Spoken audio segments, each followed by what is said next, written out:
এই গল্পটা শেষ পর্যন্ত শুনুন, কারণ শেষের ঘটনাটা জানার পর আজও অনেকে রাতে একা ঘুমোতে ভয় পায়। অনেক বছর আগে কৈলাস পর্বতের নিচে একটা ছোট গ্রাম ছিল। গ্রামের মানুষ বিশ্বাস করত প্রতি অমাবস্যার রাতে সেখানে নাকি স্বজন পৃথিবীতে নেমে আসেন, কিন্তু কেউ কখনো তাকে নিজের চোখে দেখেনি। বন্ধুরা, এমন রহস্যময় পৌরাণিক গল্প ভালো লাগলে এখনই চ্যানেলটিকে সাবস্ক্রাইব ও ফলো করে রাখুন।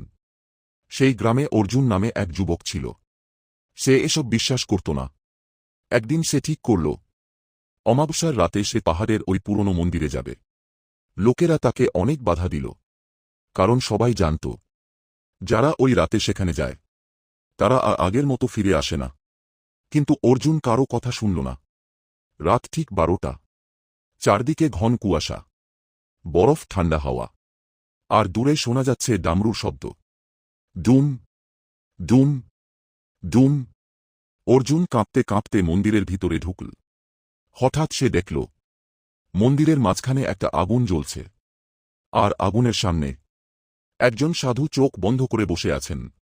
সাধুর পুরো শরীরে ভস্ম মাখা, গলায় সাপ, হাতে ত্রিশূল।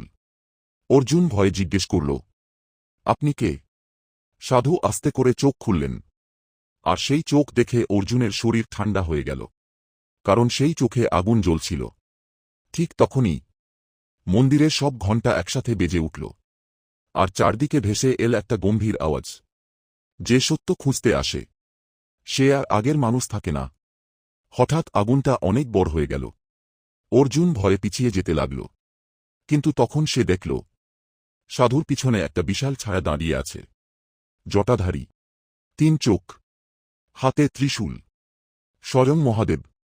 পরের মুহূর্তেই পুরো মন্দির কেঁপে উঠল, আর অর্জুন অজ্ঞান হয়ে পড়ে গেল। পরদিন সকালে গ্রামের মানুষ তাকে মন্দিরের বাইরে খুঁজে পায়, কিন্তু সবচেয়ে ভয়ের বিষয় ছিল অর্জুনের কপালে তখন নিজে থেকেই ভস্ম দিয়ে আঁকা ছিল একটা ত্রিপুণ্ড চিহ্ন। আর তারপর থেকে সে আর কখনো হাসেনি, শুধু মাঝে মাঝে রাতের দিকে তাকিয়ে বলত, তিনি সত্যিই আছেন। এই রকম আরও রহস্যময় পৌরাণিক গল্প শোনার জন্য এখনই চ্যানেলটিকে সাবস্ক্রাইব ও ফলো করুন।